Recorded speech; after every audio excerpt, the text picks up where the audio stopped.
Directamente a la intervención de María Bolaños Atienza, directora del Museo Nacional de Escultura de Valladolid, y, por supuesto, con un amplio currículum que va desde su doctorado en Historia del Arte, profesora titular en la Universidad de Valladolid, investigadora, con amplia actividad docente. Todo lo que diga ahora de ti te lo estoy quitando a tu tiempo y, por tanto, voy a intentar ser breve. Con una importante bibliografía y de publicaciones, de libros, y con un amplio currículum también en participación, gestión cultural, museos, comités científicos, etcétera. Yo, sin más, le paso la palabra a María. Buenos días. Lo primero que quiero hacer es mostrar mi gratitud a esta invitación de la Secretaría de Estado y de la Dirección General de Bellas Artes, etcétera,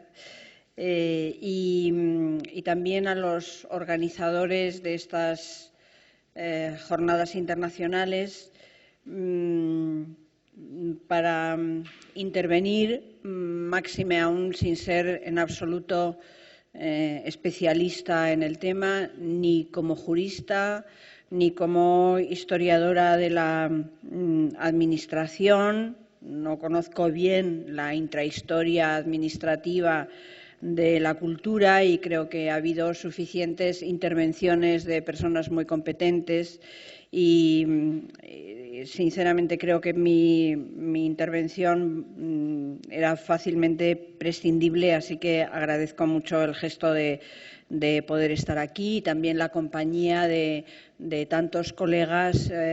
y amigos. En fin, aunque me asusta un poco la intervención, pero bueno, me siento también, por otra parte, arropada por todos ellos. Como naturalmente por el carácter propio de las jornadas esto tiene un sesgo muy orientado en el campo, como digo, de la historia de la administración cultural, aunque me parece muy oportuno lo que antes ha dicho Jesús Prieto, de que efectivamente no se puede hablar de cultura sin hablar de administración, por lo menos en cierto sentido. Mi manera de entender instituciones culturales va a ser en un sentido muy amplio, muy parcial, forzosamente incompleto, abiertamente sesgado, hablando incluso solamente de aquellas instituciones culturales que conozco un poquito más, tampoco mucho, realmente, los museos, y además acercando y alejando el prismático y viendo las instituciones al servicio de las bellas artes y del patrimonio cultural, que ese es el título que tiene esta pequeña intervención, y sin poder hacer un recorrido sistemático y ordenado, de tal manera que iré enhebrando algunos problemas de fondo. No voy a hacer un relato muy detallado ni muy circunstanciado, va a ser muy periférico y además va a tener un carácter más bien, no sé cómo decirlo, más bien de plantear problemas generales y contextos históricos y culturales. Y, por tanto, había pensado en colocarme en ese punto de arranque de la Dirección General, de la creación de la Dirección General, es decir, 1915, y recordar cuál es exactamente la situación en ese momento, ¿no? Ese punto inicial, ese alba del siglo XX, de sus primeras décadas, habría que decir que se despierta con una pregunta sobre la naturaleza de la cultura y particularmente sobre la naturaleza de los museos. Después de un siglo poderosamente historicista, como había sido, y positivista, como había sido el siglo XIX, Los comienzos del siglo XX son comienzos de preguntas, de enmiendas a la totalidad, casi se podría decir, con preguntas del tipo ¿qué podemos hacer con la tradición? ¿Qué relaciones debe establecer una civilización vandálica, como es la civilización industrial, con el patrimonio histórico? Debe proseguirse esa oleada que se había iniciado hacia 1975 en España con los arranques de la restauración, de crecimiento asfixiante, de museomanía, de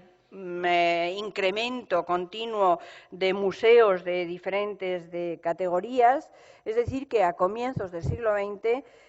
la idea misma de museo y de muchas de las instituciones culturales vive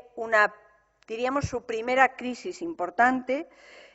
porque se ve atacada en sus propios fundamentos, con polémicas, además, de una altura intelectual y de una densidad teórica grande, porque muchos nombres, muchas grandes figuras de la inteligencia europea se van a involucrar en estas controversias, ¿no? Personalidades como Proust, por ejemplo, un escritor al que asociamos con otras cosas, pero que tiene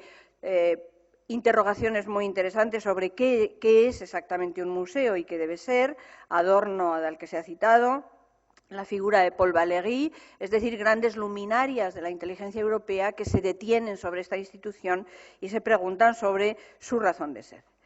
Todas estas dudas, en realidad, se estaban haciendo eco, en definitiva, de la inadecuación clamorosa entre los nuevos tiempos y la nueva sensibilidad que emerge en el siglo XX y el museo heredado del siglo anterior. Es, por tanto, un discurso crítico sobre el museo como institución cultural que oscila unas veces entre el apocalipsis y el reformismo y que empieza a hacer cierto efecto y que induce a un replanteamiento de la institución. Los primeros aires rejuvenecedores van a venir impulsados justamente después de finalizar la Primera Guerra Mundial, es decir, en este periodo justamente en el que en España se consolidan organismos, órganos de gobierno como la Dirección General, donde se empieza a organizar un corpus universal de técnicas de conservación de las obras, de su exposición visual, de protección del patrimonio, que van a permitir la consolidación de la museografía como una disciplina nueva, aplicada, e incluso empieza a aparecer una comunidad museológica internacional impulsada directamente por la propia Sociedad de Naciones, ¿no? Es el embrión del ICOM, que nace precisamente simultáneamente, casi podríamos decir, con la Dirección General de Bellas Artes en España, ¿no? En todo caso, podríamos resumir la situación diciendo que se invierten las preocupaciones y que aparece una idea nueva en todas las instituciones culturales, una idea revulsiva y que obliga a replantearse muchas cosas y que podría resumirse en una frase: los individuos son más importantes que los objetos patrimoniales, las personas son más importantes que las obras. En España, como se ha dicho ya, el siglo se abre con la creación de un Ministerio de Instrucción Pública que representaba realmente un avance notorio. También hay que decir que no gozaba de mucha estima en las altas esferas, se consideraba como el ministerio de los jóvenes, donde más o menos se entrenaban para ministerios importantes, el ministerio de los noveles se les llamaba. Y, además, al mismo tiempo se veía como el ritmo de fundación de museos proseguía con la aparición de nuevas especialidades, la extensión por provincias, etcétera, ¿no? Pero, como digo, se empieza a tomar cierta distancia frente a esas concepciones decimonónicas, el museo como un lugar apolillado, obsesionado por el pasado, absolutamente abandonado por el público y donde se advierte este cambio en la sensibilidad a pesar del anquilosamiento de la institución, donde los edificios no se renuevan, los centros son meros almacenes, a veces no se abren al público, los presupuestos son miserables, las técnicas museológicas prácticamente no existen, los facultativos carecen de una formación adecuada, etcétera. Había habido algunas, en esos años, en esas 2 primeras décadas, hay algunas iniciativas muy importantes, como es, por ejemplo, la creación de la fundación de los patronatos de los museos, como un intento de tender un puente entre el museo y la sociedad, ¿no? Y que realmente era una de las iniciativas que había que tomar más urgentes, porque los museos carecían de esa vida activa y de esa conexión con el mundo exterior, ¿no? En fin, se podrían poner algunos ejemplos, ¿no? Establecimientos muy polémicos en ese momento, hacia 1910, 1920, como el Museo de Arte Moderno, muy criticado por su escaso servicio a la modernidad. Doy solamente un dato: entre 1901, en que a Picasso se le premia en una exposición nacional con su Mujer en Azul, una obra muy de primera época, y 1937, en que la República le encarga el Guernica, el pintor español más reputado de todos los vanguardistas de París, no recibió ni un solo encargo oficial. Ni una sola compra por parte de este Museo de Arte Moderno, ¿no? El Museo del Prado seguía viviendo en buena medida desde la Restauración una crisis muy profunda, con obras que desaparecían, con gentes que vivían en el edificio y que no se sabía muy bien cuál era su estatuto, con la dispersión de sus fondos, etcétera. El Arqueológico Nacional acumulaba también todo tipo de problemas que venían creciendo desde su instalación aquí en el Palacio de la Castellana, falta de almacenes, salas que no podían albergar los legados que recibían, robos de piezas valiosas, en fin, una cierta inadaptación en todos los campos, incluida también, por supuesto, lo que correspondía a su labor educativa, por contraposición, por ejemplo, y a su implantación social, por contraposición a lo que sucedía en los museos americanos, los estadounidenses, que desde el principio, desde su fundación, se habían preocupado enormemente de la democratización cultural y del problema del público, produciendo los primeros estudios pioneros, ¿no? Por supuesto, estas deficiencias no tenían su causa en el atraso del museo, como en el atraso de las instituciones culturales, sino que formaban parte del estado general de la cultura en España, de su historia educativa, que no había hecho más que decaer desde la época de la Ilustración. Además, se vivía en España, pido perdón porque me estoy yendo completamente un poco del mundo que hemos visto hasta ahora, pero me parecía que eran cosas también que podían entrar, o por lo menos que tangencialmente tocan el enfoque de las jornadas, ¿no? Desde el siglo anterior, además, desde el siglo XIX, se venía constatando el fenómeno de una extraordinaria irresponsabilidad o falta de control o falta de medios también, tanto legales como de otro tipo, en lo relativo a la tutela del patrimonio artístico. Como muy bien decía un periódico de hacia 1910, España es una vitrina rota, es un escaparate roto, donde cualquiera que viene puede llegar y llevarse lo que quiera, ¿no? Además, en los años 20, entre los años 10 y 20, se había empezado a difundir la moda del arte español y el país se ve invadido por agentes, sobre todo norteamericanos, que negocian a precios ridículos la salida clandestina u oficial de claustros, tapices, artesonados y obras de arte destinados sobre todo a coleccionistas y museos norteamericanos, cuya voracidad crece además alentada por la euforia económica de ese momento en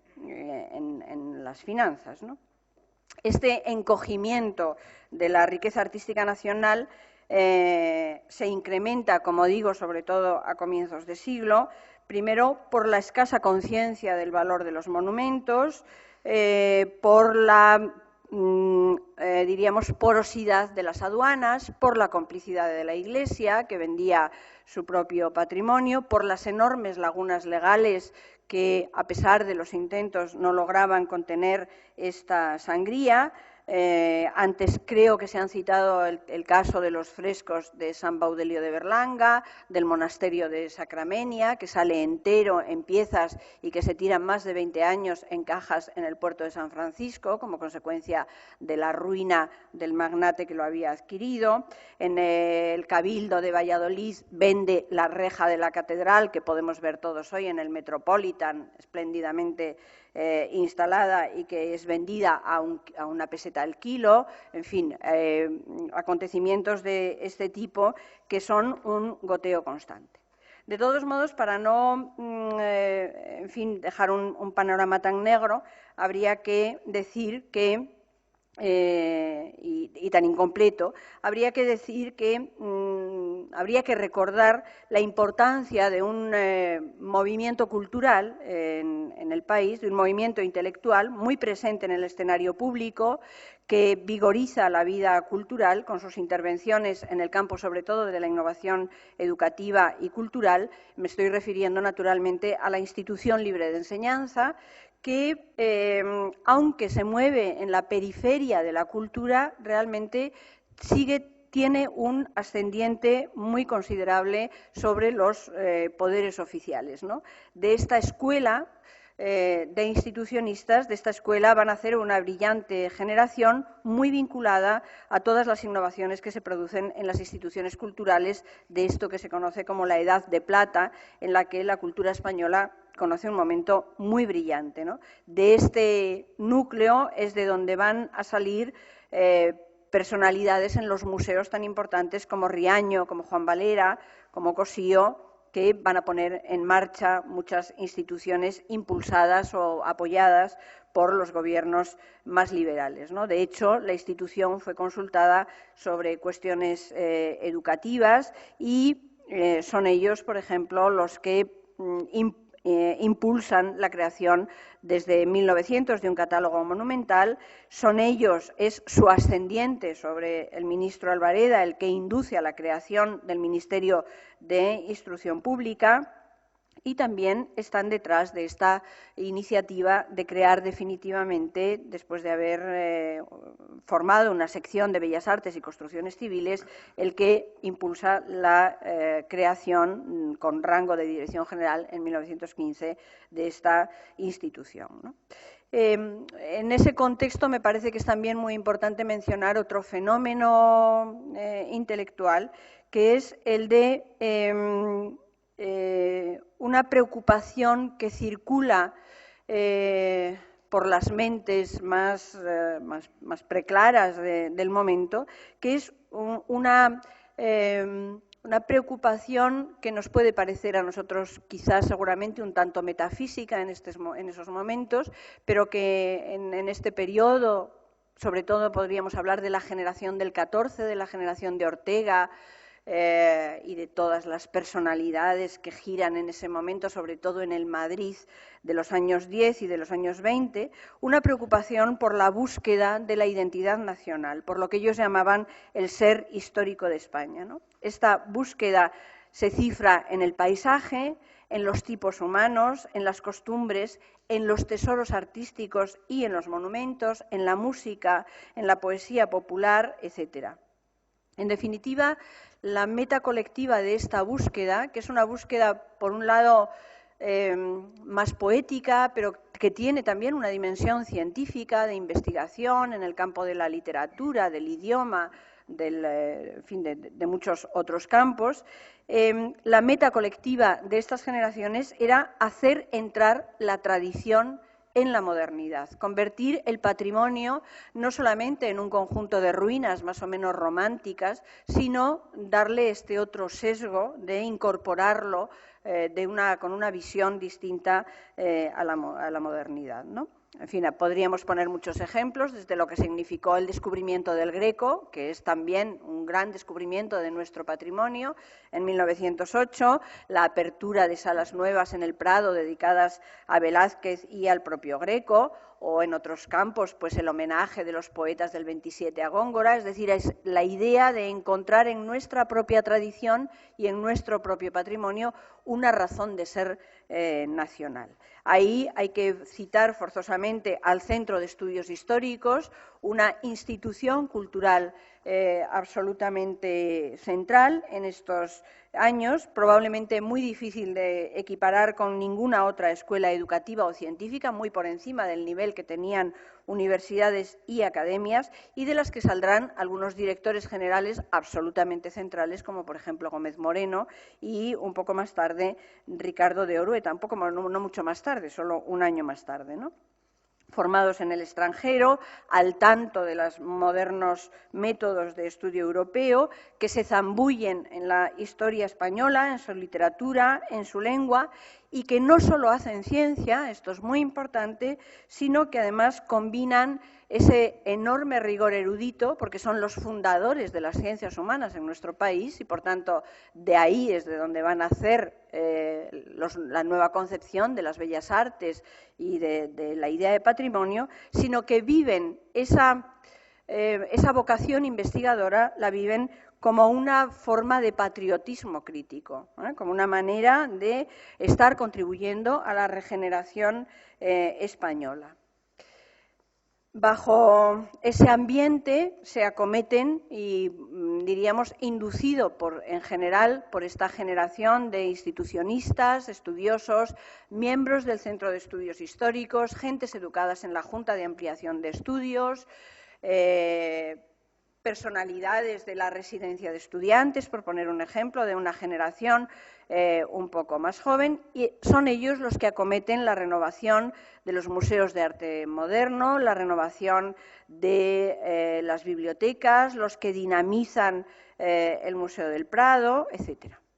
Es en este contexto, en este caldo cultural, en el que la verdad es que me siento obligadísima a referirme a él, porque es una persona con la que he vivido y dormido, casi podría decir, durante 2 años, Ricardo de Orueta, al que le hemos dedicado una exposición que en este momento está en la... lo de dormido es una metáfora, es que no me dejaba dormir, más que nada no me dejaba dormir. Bueno, pues es en ese ámbito, en ese contexto, donde la personalidad de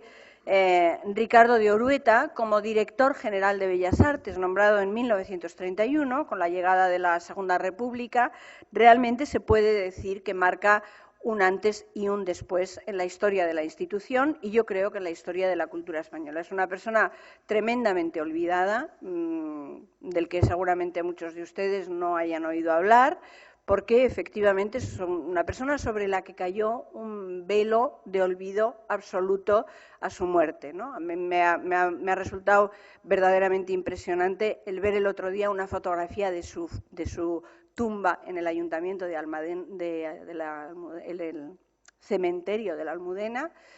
que no es más que un trozo de tierra, no hay ni lápida, no hay nada. O sea, es un olvido hasta ese extremo tan, diríamos, en un ámbito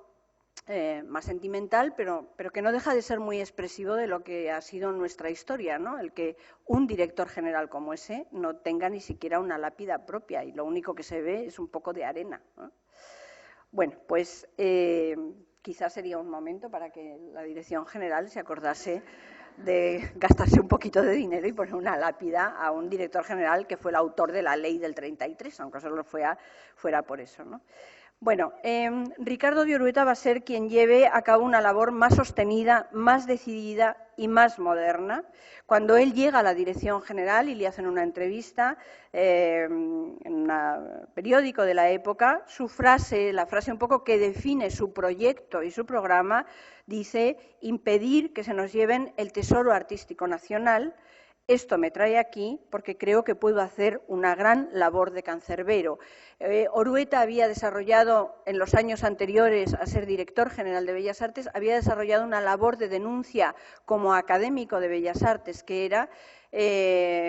insistente junto con Gómez Moreno y otros académicos también, Elías Tormo, etcétera, pero él había estado muy a la cabeza y había sido muy insistente en denuncias muy concretas, tenía, podríamos decir, todo el patrimonio en la cabeza, total que De manera que cuando llega a la Dirección General tiene el perfil perfecto, hasta el punto de que va a ser director general de Bellas Artes con 4 ministros distintos a lo largo de la República, en un momento de crisis económica y de crisis políticas fuertísimas y con unas tensiones enormes. Pero realmente su capacidad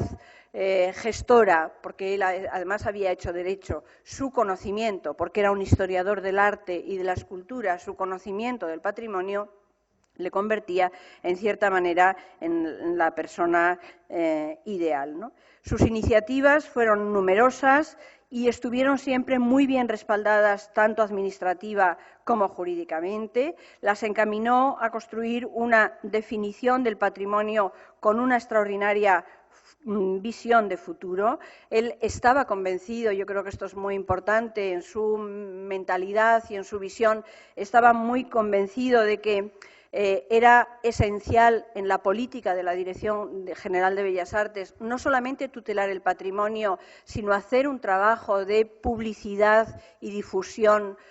convenciendo a los ciudadanos de que ese patrimonio era suyo y en cierta manera eran ellos los que debían defenderlo y protegerlo. Llega incluso a hacer propuestas de que es muy importante que al lado de un monumento histórico como es el Teatro de Mérida haya un buen hotel para que vayan turistas a visitarlo. Es decir, tiene en ese sentido una visión realmente muy, yo creo que muy de futuro, ¿no?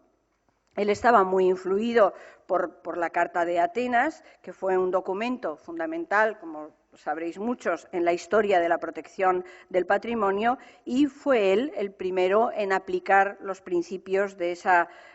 Carta de Atenas a la legislación que emprende de una manera absolutamente vertiginosa,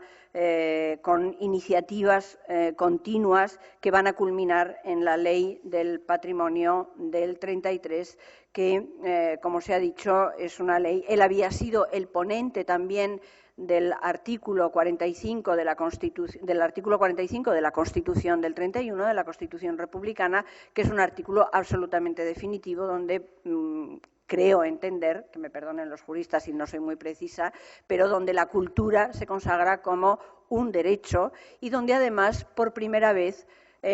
los derechos colectivos pasan por delante de los derechos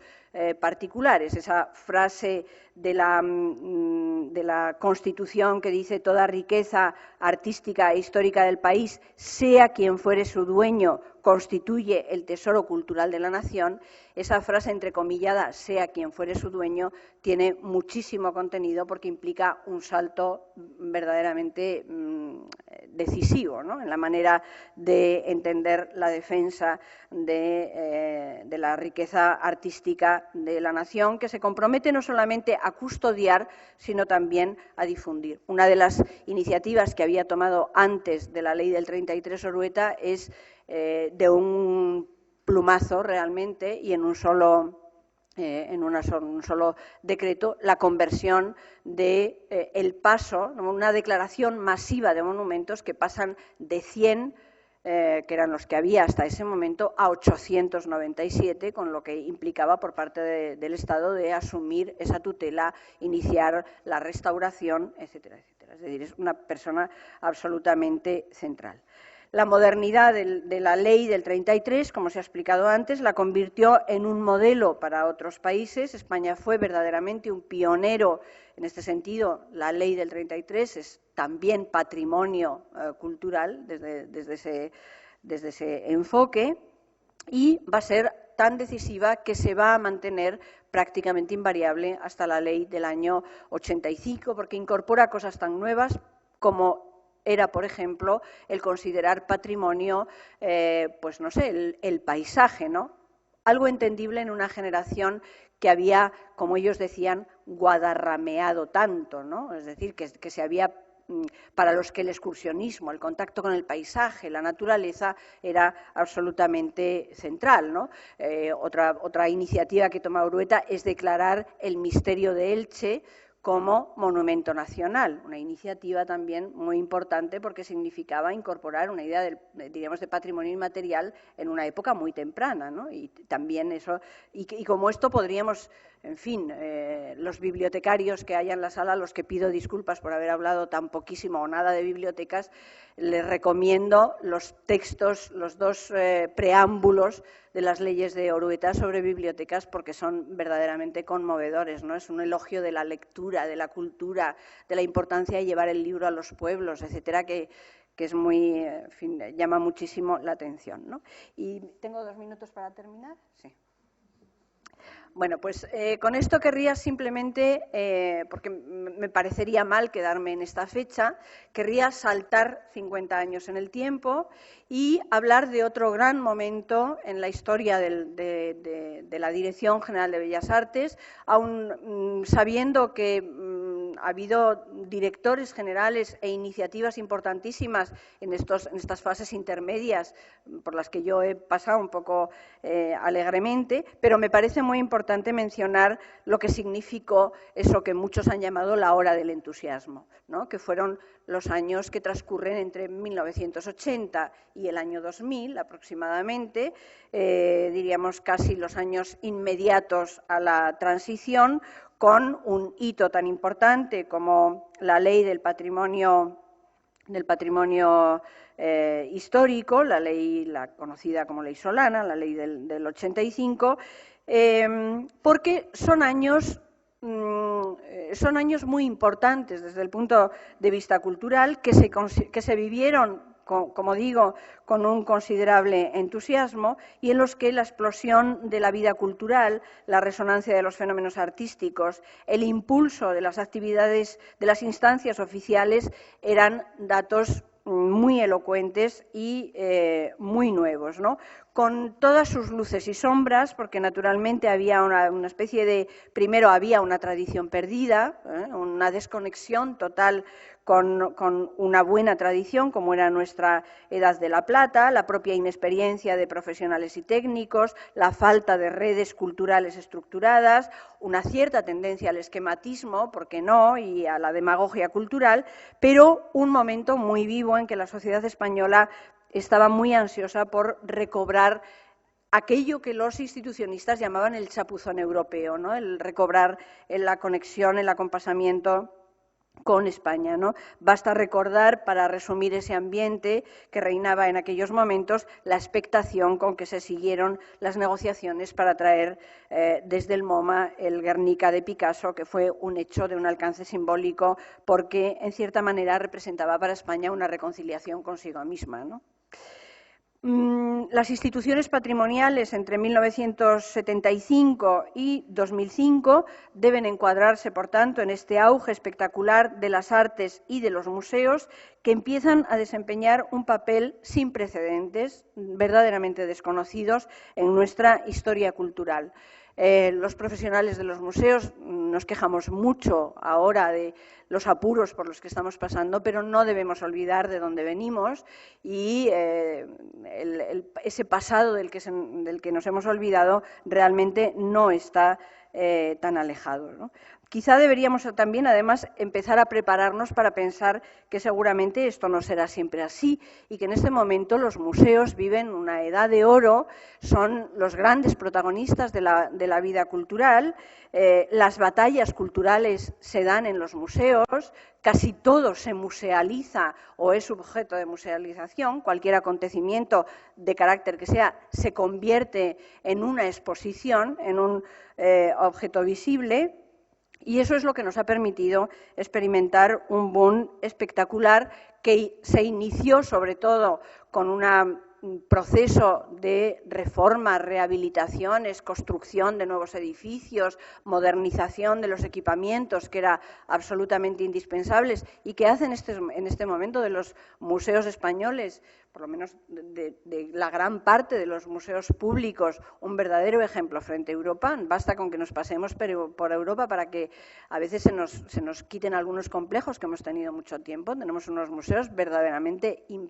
espectaculares, ¿no? y con un esfuerzo muy, muy sostenido gracias a, diríamos, en fin, gracias a la profesionalidad y al entusiasmo con que cada uno se aplica en su esfera, pero como digo, tenemos que estar preparados para que esto no vaya a ser siempre así y que pueda suceder lo que sucedió, por ejemplo, después de la Segunda Guerra Mundial, donde van a ser otras diríamos, otras prácticas culturales o otras categorías, el teatro, la literatura, el cine, como fue en los años de la posguerra, los que respondan mejor que el arte y los museos a las necesidades culturales de la sociedad del futuro, ¿no? Digo esto porque no sé si dentro de 100 años la celebración de la Dirección General de Bellas Artes irá por el mismo rumbo que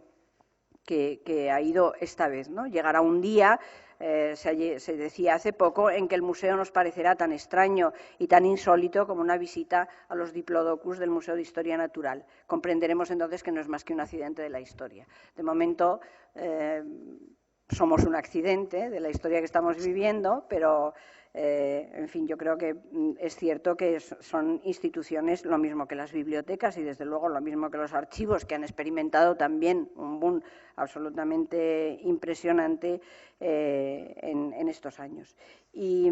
en fin, tenía algunas cosas más, pero si te parece, cortamos, ¿verdad? Pues muchas gracias.